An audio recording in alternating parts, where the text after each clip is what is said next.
we are on our way to Essaouira. It is a city of great importance to the history of Jews in Morocco. It was established as a trading outpost early on for trade with Europeans and other African nations. Archaeological excavations have shown that the site of Essaouira was originally contacted by many people, solidifying its history as an international port. Its original name of Mogador derives from Amadou, meaning a small fort. Many locals and some who have moved away and returned to visit still call it Mogador. In 1506, it was to become the site of a Portuguese fortress, but this was abandoned soon after. Situated on the Atlantic coast, it allowed for a thriving Jewish community to develop and establish thriving communities known as mellas.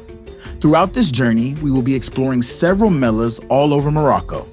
Throughout Morocco's history, Jews have called this town home and thrived as merchants and traders. As Jews rose in terms of economics and political power, Essaouira attracted Jews from other cities like Casablanca and Agadir. With the introduction of the French protectorate in the 1900s, many young Jews moved out of Essaouira to larger cities with more job prospects. You see that mountain? Look, it's the 3 words in Arabic. Can you see the writing in Arabic? That what means Allah al-Watan al-Malik. God, the people, and the king. That's what is written in Arabic there.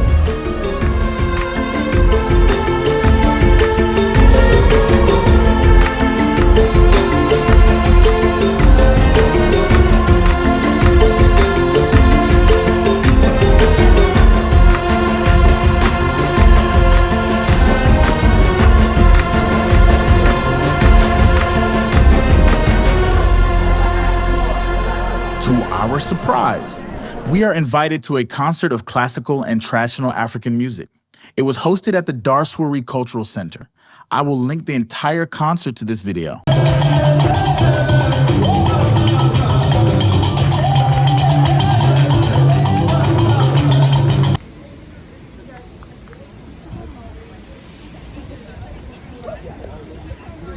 Always to have Andre take from his busy schedule to speak to Kibbunim. Obviously, significantly, when our young people are here, it has an unbelievable impact and impression. And in these last year and two, when we are beginning to develop a teacher program that I hope will involve hundreds and hundreds of teachers from public, independent, and Jewish schools across the United States, so that, as the example of what we saw tonight, will become known in the United States, where we desperately need to know that people who are different from each other can live with each other with respect without needing to kill each other. Mr. Andre Azoulay is the main reason for our visit here. He is a special advisor to King Mohammed VI, having also served under his father, King Hassan II. He is noted for creating cross-cultural dialogue between Muslims, Christians, and Jews throughout his service in the Moroccan government and his work in cultural institutions. Some have considered him as the most powerful Jew in the Arab world. He and his daughter Audrey, who is the head of UNESCO, were named 2 of the top 50 Jews in the world. Born in Essaouira to a Moroccan Berber Jewish family, Azoulay was educated in Paris, where he studied economics, journalism, and international relations. Prior to his diplomatic career, he had a long tenure at the Paribas Bank in Paris, 1968 to 1990, where, as executive vice president, he covered the Middle East and North Africa regions, as well as heading the bank's public affairs department. In Morocco, he has been responsible for the implementation of major economic reforms, which have been applied throughout the kingdom since their inception in the early 1990s. Azoulay has also made significant contributions to the public relations of Morocco throughout the world. Andre's identity is interwoven between his personal Jewish identity, his national Moroccan identity, and his Arabic Islamic cultural identity, all linked to his deep commitment to a powerful and progressive worldview.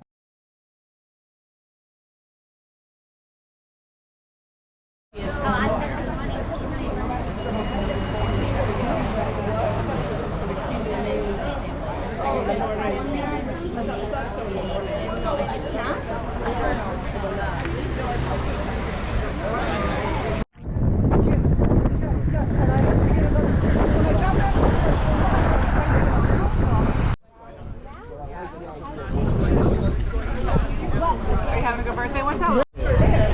Right.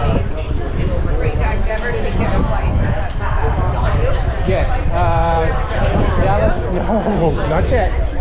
Dallas to Dubai. 16 hours. Really getting ourselves like Glory. This morning we will meet with Nkautar Chekir, Executive Secretary of the Essaouira/Mogador Foundation, who will be our host for the next few hours. We will get an intimate sense of what is happening here and its rather profound implications. Speaking English makes me a little uncomfortable because my English is not good. I prefer speaking French or Arabic. However, Peter insists that I address the group in English. So I kindly ask for your understanding and apologize for any flaws in their religions. I'm proud because in my hometown, there is no difference, no distinctions between Muslims, Jews, and Christians. In Essaouira, we are all brothers and sisters. And I'm proud because we strive every day to revive and preserve the shared Jewish and Muslim heritage of Morocco. Speaking of Essaouira, I would love to say a few words, which maybe you don't know, I don't know. During the 18th and 19th centuries, Essaouira Mogador stood as a remarkable exception in the Islamic world. It was the only city spanning from Morocco to Indonesia, where the majority population was Jewish. Islam, as you may know, is known for protecting minorities, particularly those of the Holy Book, but non-Muslim majorities on their soil are typically not accepted. However, Essaouira Mogador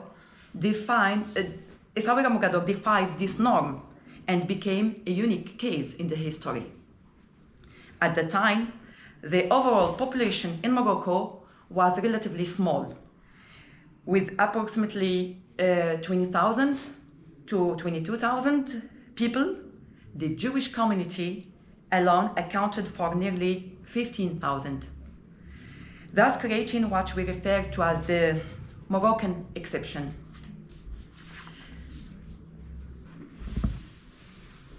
ההשפעה והנוכחות היהודית בעיר הייתה ניכרת היטב, כגון בתי מלאכה והנמל לא עבדו בשבתות ובחגים. באסאווירה היו 37 בתי כנסיות. חלק נכבד משירת הבקשות שנכתב בספר שיר ידידות נכתב באסאווירה על ידי רבי דוד אלקיים, רבי דוד פלח ואחרים. Having discussed Essaouira, I would now Will like... you translate what you just said in Hebrew? Because you have a lot of people who don't know Hebrew. Okay, so... Or one of us can. Someone can translate? I can translate. Yeah. Go ahead. At least what I remember. Yes. That the port Yeah. and something else were not open on this Shabbat. That there are 37 synagogues. Yes. And that some of the most famous poems were written Shir here. Yedidot, yeah. Shir Yedidot were written here by two famous rabbis. Rabbi David Flah ורבי דוד אלקיים. What you said, the ports and one other thing. בתי מלאכה והנאה? Businesses. Business. I didn't, yeah. Having discussed Essaouira, I would now like to take a moment to talk about our association and introduce you to our work. The association, founded in 1992, was initiated by Mr. André Azoulay, an advisor to the king and a Jewish descendant of Mogador. The primary objective of the Essaouira Mogador Association is to actively contribute to the development of the city through various initiatives. One notable achievement was in 2001, when the Medina was designated as a UNESCO World Heritage Site. As the cultural heart of the city, the Essaouira Mogador Association strives to maintain a vibrant cultural life throughout the year. Our main focus is to showcase the talents of local artists and the craftsmanship of artisans, while also preserving the rich cultural heritage of the city. Additionally, we are dedicated to promoting the international recognition and appreciation of Essaouira's cultural contributions. Essaouira has a deep love for art and culture. You have witnessed with your own eyes the magic of Essaouira, where a concert brought together an Armenian pianist and Gnawa musician. It is a testament to how music serves as a universal language, transcending barriers and connecting people. Every year, the association organizes 3 music festivals, 3 music international festivals, the Printemps Musical des Alizés, the unique event in Morocco dedicated to classical music and lyrical arts. Jazz sous l'Arganier is a festival aimed at promoting Moroccan jazz musicians and their remarkable talents. Our beloved, le Festival des Andalousies Atlantiques, brings together Jews and Muslims to celebrate their shared heritage through joyful singing and dancing. The festival, created by the Essaouira Mogador Association, I'm talking about the Andalusian Music Festival, is a truly unique event in the Muslim Arab countries, as it brings Muslims, Jews, Christians together to sing, dance, and embrace one another. Thousands of people from around the world came to this festival to celebrate our shared heritage. Today, you cannot miss the opportunity to extend an invitation to you to join us in October and experience this festival. Sorry? We'll get here. The funders will bring us back. It is a fascinating event that will provide you with a glimpse of the incredible offerings my country has in store for you. Thank you for your attention, for your time.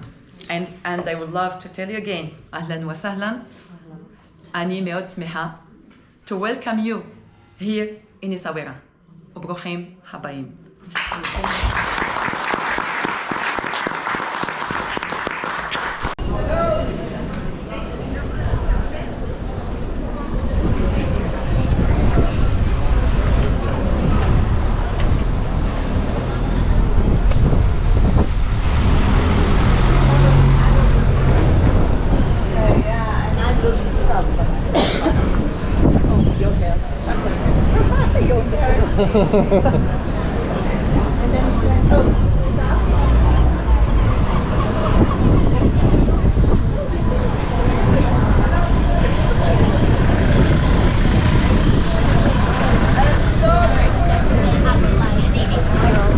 Hello, come forward. I have to give you some explanation.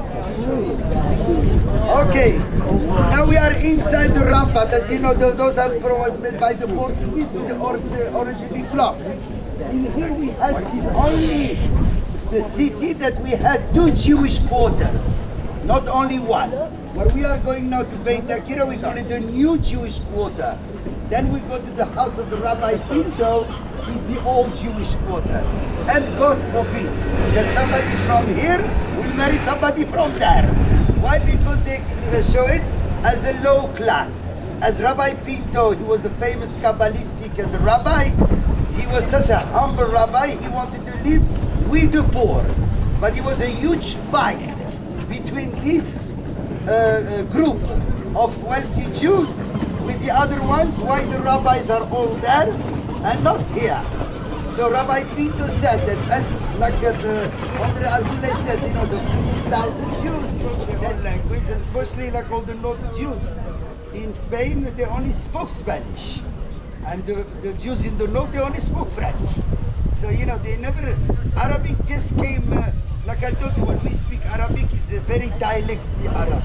It's nothing doing with how they learn it in the school, as they call it the Fusha Arabic. Okay? So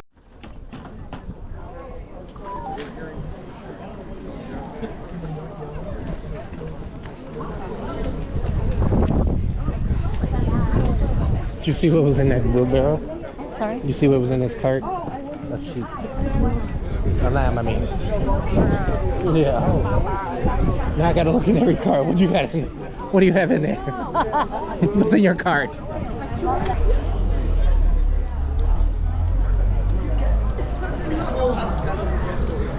hello, please can we sit all together in one?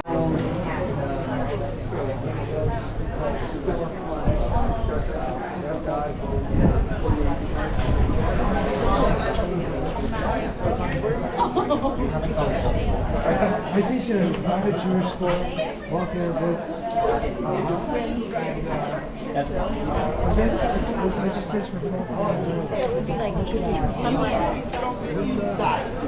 In the Medina. Why? Because there were a lot of harem women. So they could not see from the balcony. In the Jewish quarter, all the Jewish quarter that we're going to see, you will find a lot of balconies. And they brought it from Andalusia, from Spain and Portugal. That is the difference that you're going to see when we are inside the Medina and also inside the Jewish quarter. So these were the wealthy Jews here. Then we're going to go later from the other side till the end to the old Jewish quarters. Okay?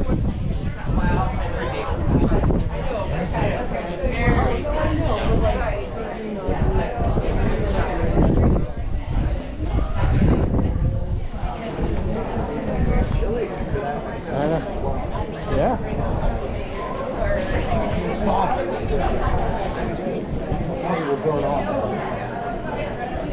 Look at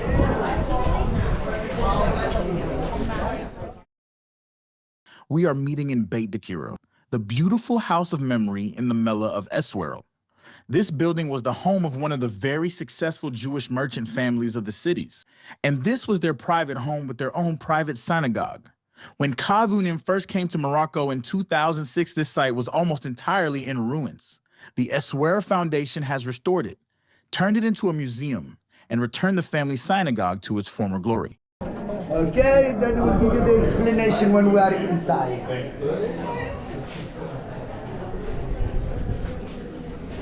Look at that picture.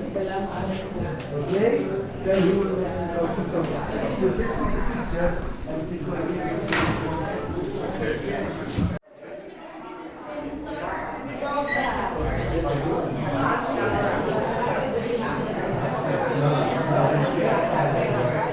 To Kivurim, the organization which has brought us together this evening, these students have chosen to go to Morocco in order to study its history and its culture, to learn Arabic and to get to know Islam. Many of these students, who are members of the American Jewish community, will be different people in their community tomorrow. Not just different, but also valuable, because they will have made the effort to see the world in a different light, to better understand our intertwined and unified traditions, paving the way for a different future, for a new shared destiny, full of the promises of history, which, as they have realized in Morocco, is far from being relegated to the past.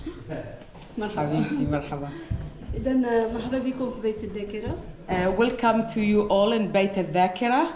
ولكن قبل ما نتكلموا على بيت الذاكرة أكيد مسيو بيتر يعني نتكلم على التاريخ وهذا ولكن احنا غنديروا سفر عبر التاريخ والمكان. Before I start speaking about Bayt Dakira, Mr. Peter spoke about everything happened through Kivunim, but what I will do, I'll take you through a journey of a place and time, a time and place. التاريخ يحيلنا إلى القرن التاسع عشر. The history takes us back to the 19th century. والمكان لهذا المكان كان منزل ديال أحد تجار سيمون بن زيرة عطية. And the place is owned by a Jewish Tajer, how you say Tajer? Moroccan Jewish who used to live here in this place. وتحديدا نسجل يعني مغربي يهودي. Precisely a Moroccan Jew. لأن الجنسية أولاً والاعتقاد ثانياً. First is the citizenship and second is the religion. إذا بالنسبة لهذا التاجر كان تيتنقل يعني خارج الصويرة. What's his name? سيمون بن زيرة عطية. سيمون بن زيرة عطية. كان تيتنقل يعني في الجولات ديالو التجارية خارج المغرب. He used to go around for trading outside of Morocco and inside of Morocco. وهذا الوقت انقطعت الأخبار عليه. Oh, one day they lost every news about him. He just disappeared. ميمة عطية الزوجة ديالو. ميمة عطية his wife. علمت أنه توفي في ليبيريا ودفن بإنجلترا. Oh, she knew about the fact that he died in Liberia and he was buried in England. هنا نقف وقفة اعتراف لهذه السيدة العظيمة. And now we are standing for a very important moment to really bless this woman, ميمة عطية. لأن ميمة عطية زرعت بذرة الحب لأنها قررت تهيئة مكان للصلاة وسمته صلاة عطية باسم الزوج ديالها لتخليد ذكرى. Because what ميمة عطية did, she took their house and made it of a place that will remember her husband and will be a place for a memorial and for the history of her husband. إذا ميمة عطية زرعت بذرة للحب.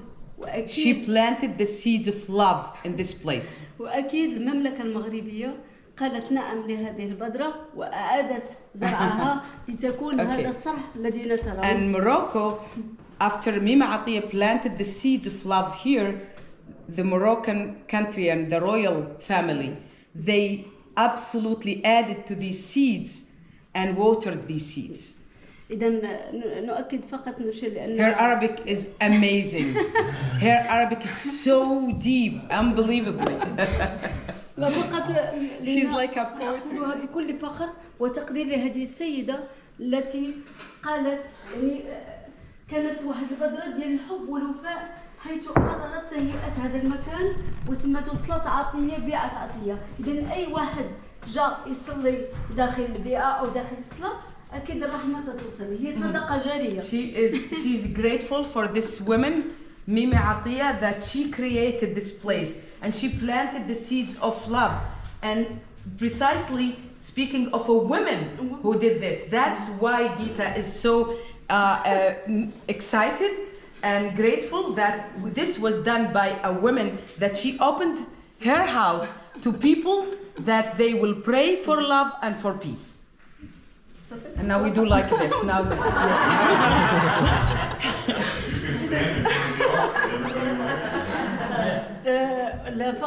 بالنسبة للمهندس هذا المشروع هو السيد المستشار أزولاي. أكيد لأن في خلال أنا مثلا أشهد أنه في خلال الزيارات يعني قبل ما يكون المشروع ديال بيت الذاكرة كان تيكون قدام الباب ديال بيت الذاكرة آنذاك هو مسكر يعني مسدود مقفول وتيشوف وتيمشي. هو كان ناسي. Yeah. So it's part of the history. Andrea Azoulay used to come to this place before it became like this, and he used to see the sign, and the door is closed, and he would look at the closed door, and he would go, and he would come again, and he would look at the door, and he would go, and شو صار بعدين لما كان المشروع ديال ترميم الكنيس اليهودي سيمون عطية لاحتضان بيت الذاكرة علمت آنذاك أنا شخصيا والمجموعة كاملة علمت أنه كانت يعني فيزيونير كانت واحدة الرؤية أو بعد يعني كيفاش أن هذا المكان يفتح الأبواب من جديد ليحتضن بيت الذاكرة. Well, and when they started thinking about this project, Bayt Dakira, the Bayt Zikronot, the House of Memories, that's when Andrea Azoulay decided that this is the place, because he had a vision when he was coming every time to look and see this closed gate and go back and forth. He was planning already the whole project in his mind. Everything is under the king himself, and the fact, and this is the second part that I said, wait a minute with it, the fact that they decided that this place will be led by a woman, Moroccan women, Muslim, yes, امرأة مغربية مسلمة. This is what she's proud of. She has the keys. The keys is in the hands of women. The keys.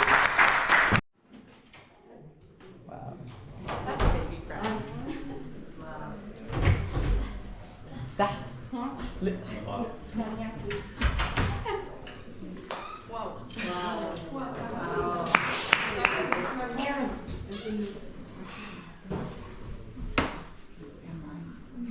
And you remember that last night Andre said that when the king was here to dedicate the space, he asked to open the ark, and he went up to the Sefer Torah and he prayed. And that was here? Right here, yes.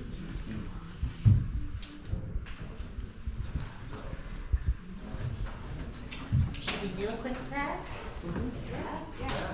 May I? Yes. You can do anything you want. Okay, so I was thinking of the journey of the ark.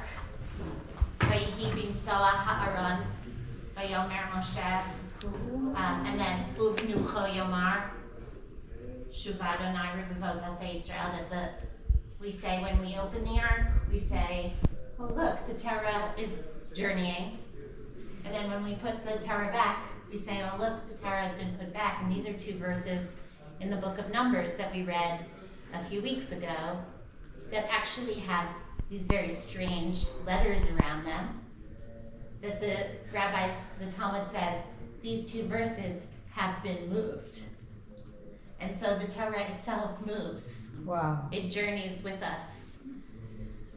So it's not a prayer, but it's an idea. And so I guess I want to just stand here and give thanks for a wisdom that journeys. Wisdom that journeys throughout the ages and throughout the world. For those of us who are able to sing, you know, I'll have to lead. Eitz Chaimi Lama Chazikim Ba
حبيبتي. شكرا لهذا الأمل. شكرا كيفونيم على هذه اللمة. She said thank you to Amal and thank you to Peter. Bravo. ماشي أمل هذا الأمل. The hope. She said. Hope. Yeah. Yeah. The verses that were just sung mean the pathways of the wisdom of the Torah and its teachings are ways of pleasantness and pathways of peace. And those verses are chanted in every synagogue when the Torah scrolls are returned to its resting place in the Heichal, in the ark. فقط للإشارة أن أحمد سألتني عن سفر التوراة اللي كانوا هنايا. I was asked about the Sefer Torah here. كانوا هذا كاينين دوك الجوج الأولين أوريجينال. These are the original Sefer Torah. لا جوج أوريجينال وحدة كانت هدية من العائلة ديال سلاط عطية ديال حيم بنتو عطاها And the other one is a gift from Chaim Binto. هذيك البيضة. The white one. جوج كانوا اصليين. علاش بقاو اصليين؟ لان منين بعد هجره المغاربه اليهود يعني انها الهيكل بقى هكذا يعني واخا تهدمت لا Okay, after the Jews left to Israel, the synagogue was destroyed, and these two Sefer Torah were underneath. لا الهيكل ما تهدمش. This one was destroyed.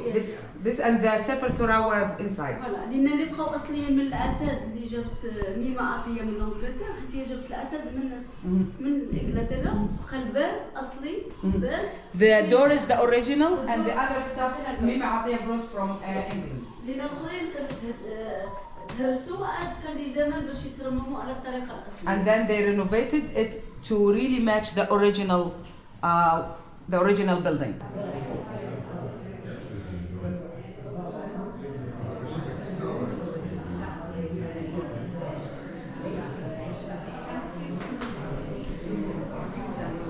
It's like the that's the More people. Come on, you sweetie. Red wing egalitarian. Come on.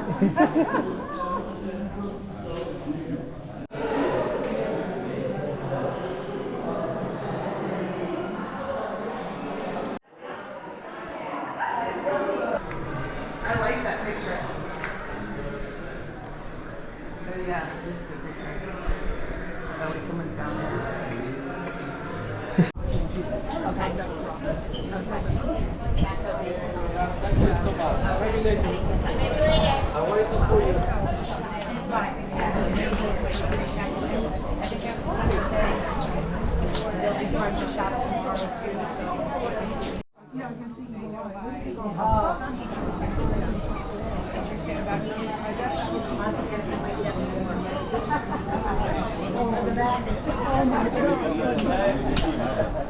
Okay, everybody go up to the top.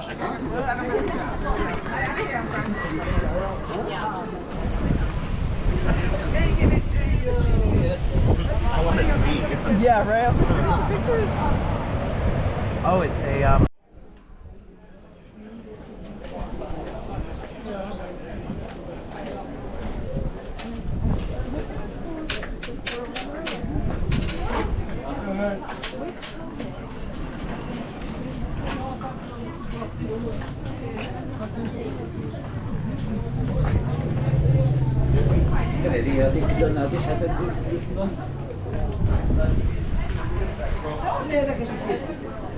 Okay, just wait in the shed to get everybody. Can I have your attention now from that where we were? From the new Jewish quarter, all this here was only Muslims, where they lived. Now we're going to enter the old Jewish quarter. So as you know, that old Jewish quarter was all built in 1492. And we had gates. He was not a ghetto. He was gates because for only as they were so religious, they didn't want no intruders to come on Friday night and Shabbat to do any work. So they will close them on Friday night and Motzei Shabbat, the end of the Shabbat. They will reopen them again. Can I say something? Only, yes.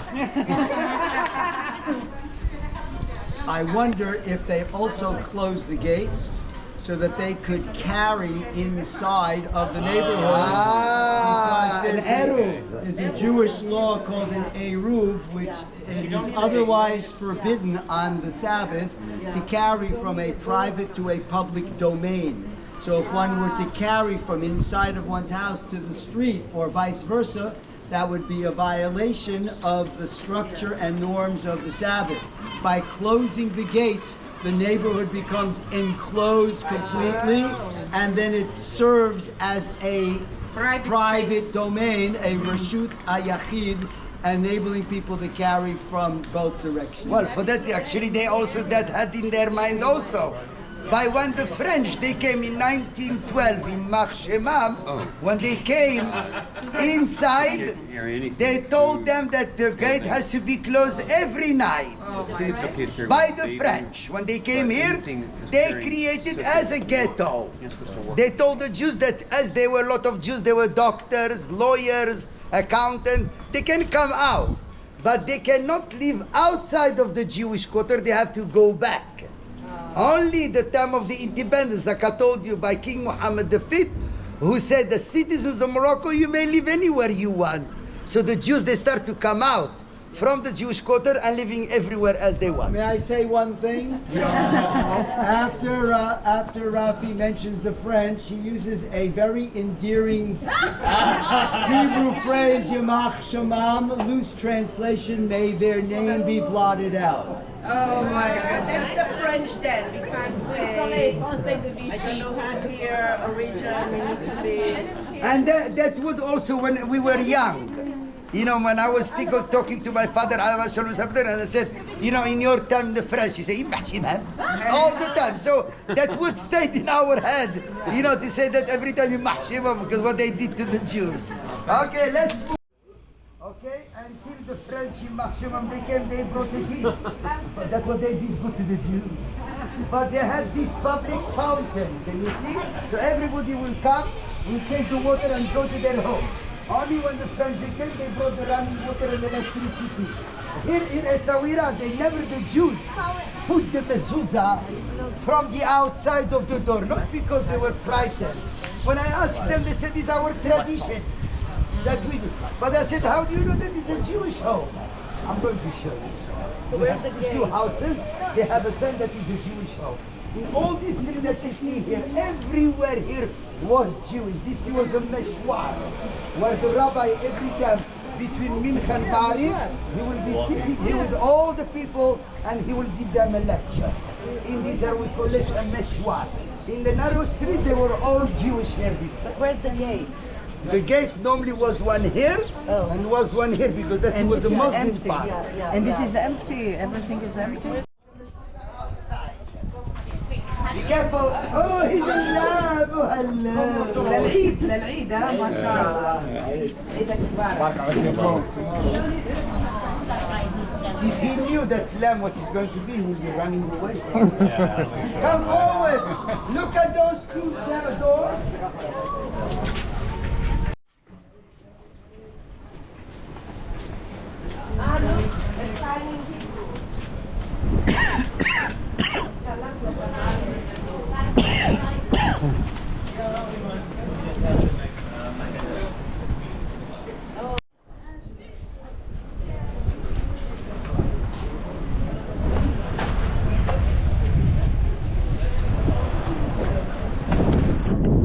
The king has directed resources to restore the Jewish Mellahs of Essaouira.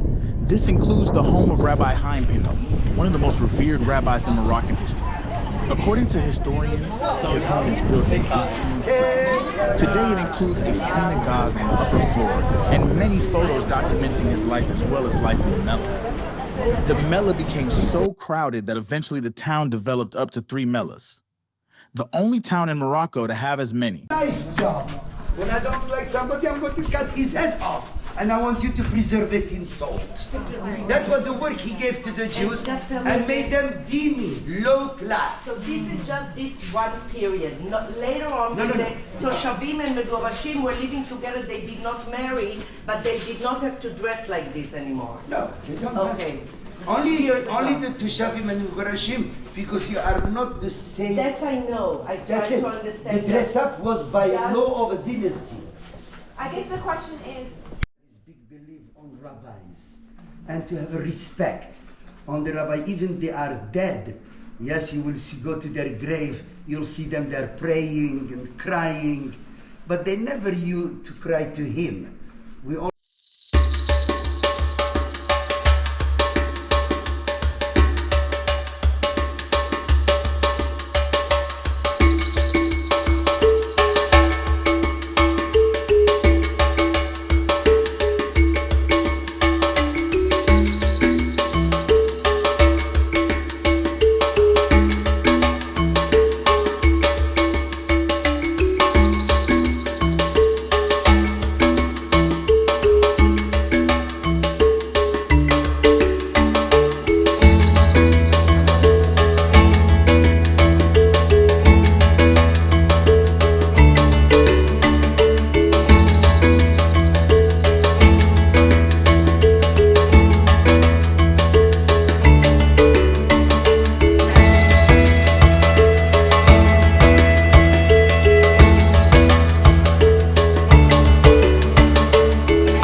of you there? Okay. Find the place. Oh, the bus is here. Yes.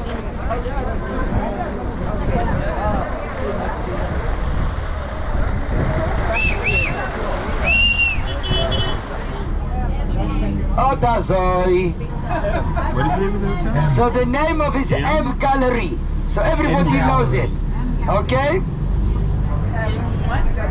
Gallery. And tomorrow when we get to Darudant, we are also going to be slaughtered the lamb for barbecue. I am only doing it for the vegetarians, yes? The lamb. There. A short It's walk very from hot. Medina is one of two Enjoy Jewish cemeteries. Essaouira now. This one dates back hundreds of Okay. years. Included here is a shrine to Rabbi Pitta. Okay, so now this is about 370 years old Jewish cemetery. Okay, so you have to understand that the Portuguese Jews and the Spanish Jews never had the style to write on the road. There were some Jews here that said, well, how the hell you know which one where he's buried? So they have a register. In there they know everybody, but it's not in their tradition to write on the grave. But I said, how do you know that it's a woman or a man? He said, can you see there is a form of a body? There is a head, and plain like this is a man. When you see it, it's black. But yeah, when you see from the other side, a woman on the top, she has all like a crown like this. Can you see? Yeah. Or a stripes, that means it's a woman. And one of the ones that Those other plain are the Toshavim, the settled Jews. When they mixed with the Jews from Spain and Portugal, they said we don't have that tradition. We like to write on the kever. So they tell them make it as a form and they write. So you will see some graves are written in Hebrew. That's for the Toshavim. For the settled Jews. This is faded. We are talking 300 years ago. Okay. Now also we have to know in the Jewish law, when you bury somebody, they say you have to face Jerusalem. Here we don't do face Jerusalem, we face the door. Because as they say, the Messiah when he comes, he will walk up through the door. But if you see here, you don't see them, all of them looking the door. It is true, because in our research, the first door was here. That is the Jewish quarter where we were. So all the graves was watching that door. Then they changed the door. Another way, they did it that side. So some of them are facing that side. Now they don't bury anymore here about 100 years ago, because we have the other Jewish cemetery. If you go there, all of them are facing the door. That was the difference that we have here in Morocco. Before, why no marble? We didn't have no marble in Morocco, but we were rich in sugar and salt. We are talking many centuries ago. And Italy was rich in marble. So we had a trade with Italy, with Morocco. 1 kilo of sugar was 1 kilo of marble. They ate all our sugar, we have still their marble. For that you will see a lot, like at the mosque, you saw a lot of Italian. We have a lot of Italian marble because that was the trade of Italy with Morocco. But that time the hair wasn't here yet, the marble. For that they only buried without marble.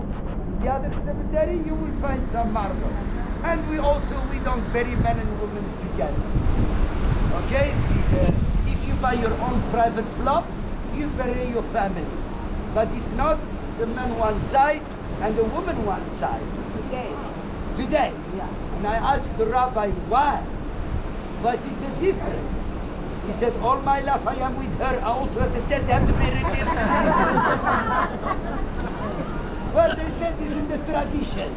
They don't always when you go to a new cemetery, you will not find the kever of a woman next to a man.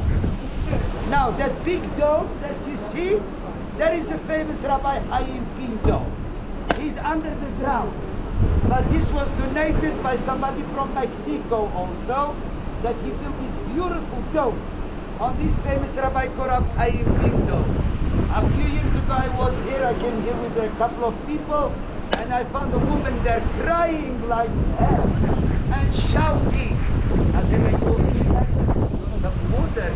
He said, I just came back now from New York, the flight of 8:30, direct to here, to this famous rabbi, because he told me he can cure me from cancer. So never she was here, you know, crying all the time. He was maybe waiting for him to answer her back. We don't know.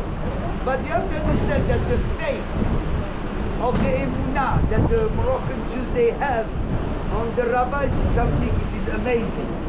You know, that they believe to go to a rabbi.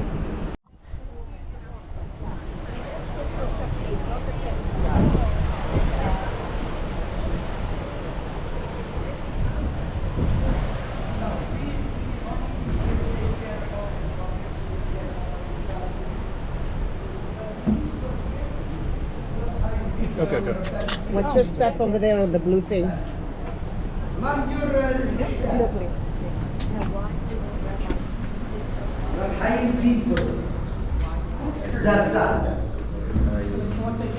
The curtain is for when he's here, the woman one side and the man one side.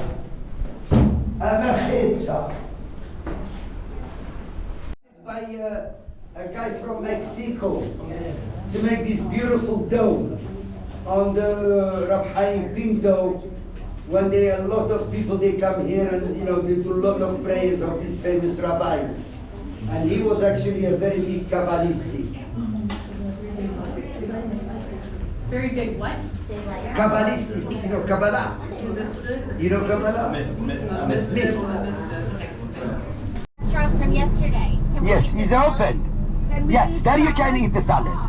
That restaurant you can go tonight. It's good. We have very nice restaurant, you know, that you can go also tonight. You know, you can walk inside the Medina. Yeah, I like to try the fish. Do we tip 20%? Is that typical? Wow, are you still there? The what? Tipping. Like what percentage is typical? Nice. We've got the pasta. 20%. How many percent for what? No, we don't do it. Have chutzpah. We don't tip?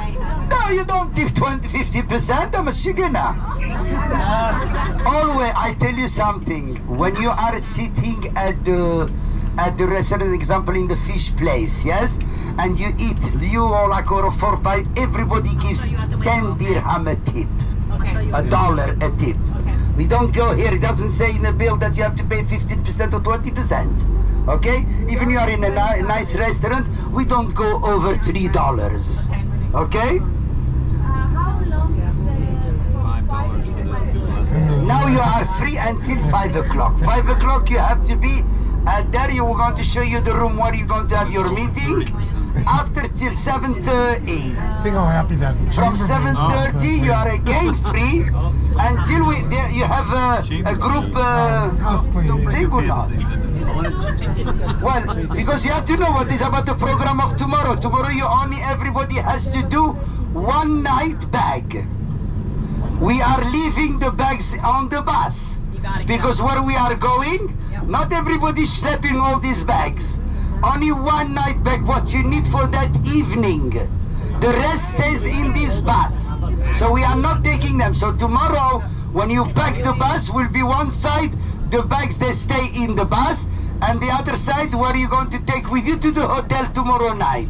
So one small sleeping bag, one small bag, not sleeping bag. What? I didn't hear what the lady said. Okay, and we are leaving tomorrow at 9:30 on the bus. Okay, 9:30 departure tomorrow. Of course. Well, you have there. I don't know if you want to use their shampoo. But you know, take your swim. Use the bathroom. You will be in a hotel. You will be in a hotel. It looks like paradise. It is a no sleeping bag. We don't want you to take all your clothes inside. Smaller, like your.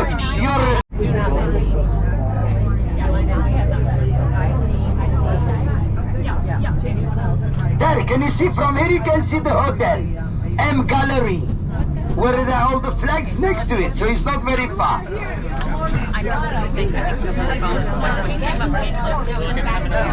Oh, there's the fish restaurant. Okay, out.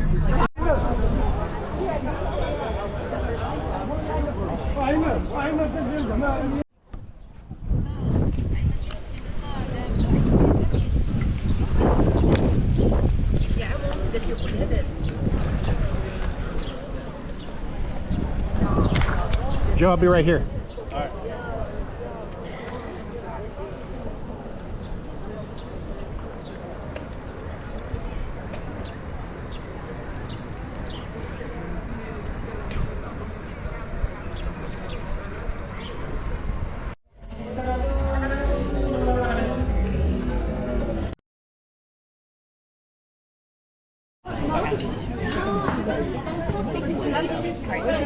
Kenra, I need some of your turning around. You know how you said your birthday's on September 11th, and now you do.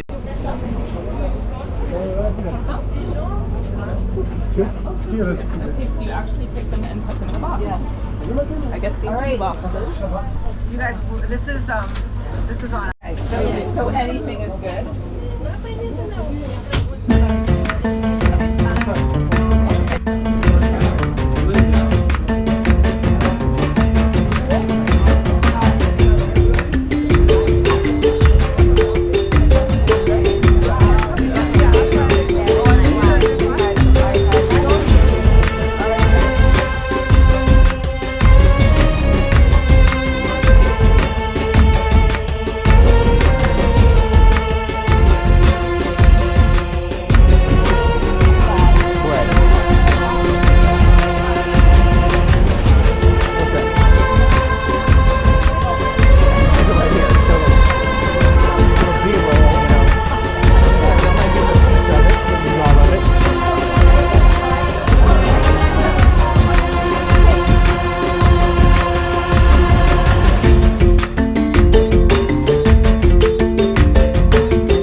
Essaouira is a sleepy bohemian town that is perfect for just relaxing.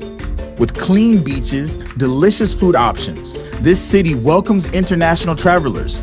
Most of the people speak Arabic, French, Spanish, and/or English. Hotel accommodations are from 3-star and up. Look up their famous music festival that draws all kinds of artists. It is an easy flight from Casablanca or Marrakech. Put this town on your radar.